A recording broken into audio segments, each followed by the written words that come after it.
8 million people die each year due to diagnosable mental illnesses or disorders, and 1 in 4 adults suffer a diagnosable illness and disorder in a given year.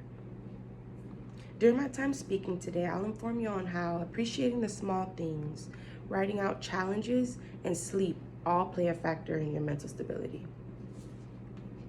To promote mental stability, it's recommended that a person make their bed after waking up in the morning and getting out of it.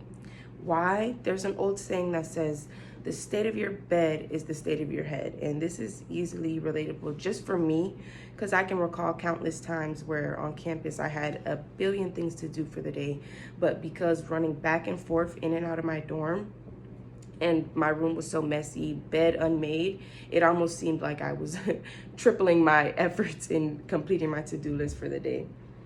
So studies show that people who do make their bed every morning are overall happier with life. And basically in the morning, the way I like to look at it is, once I've made my bed, that's one thing checked off of my to-do list. So another small and simple action that can be done when you wake up or before you go to bed is called reflecting. So a lot of people have heard of journaling, reflecting, that's all under the same umbrella. And something that you can do to promote mental stability is to write down positive aspects of the challenges you go through every day. So life is all about perspective. If you're focusing so much on the negative, that's exactly the outcome you're gonna have basically put back into your life. Like, you're gonna experience negative things. Your processes are gonna seem more negative than they should be. So basically, this little tip would be to zoom in on the positive. So take a negative, which would be the challenge you faced, and zoom in on the positive things that you learned of it. This also basically goes to make a trial and error process a bit more meaningful, valuable, and you can learn in detail from something that maybe you wouldn't have known how to react in the first place. The third and easy step in order to achieve mental stability is easier said than done, and I'm laughing because it's sleeping, right?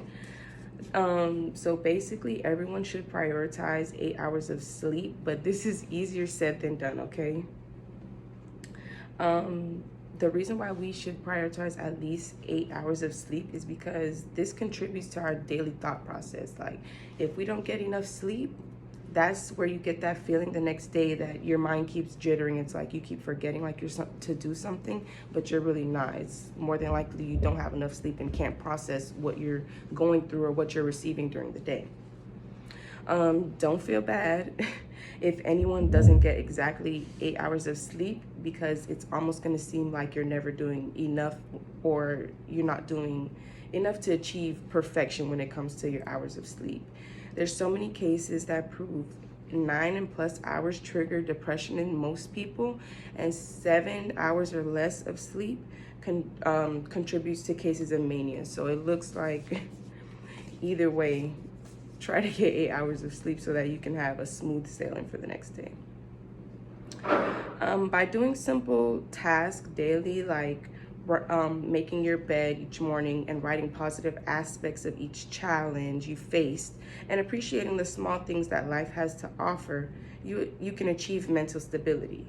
It's basically taking the time out of each day to say you're putting yourself first, and with small actions, you'll improve your overall mental health and stability. So I saved my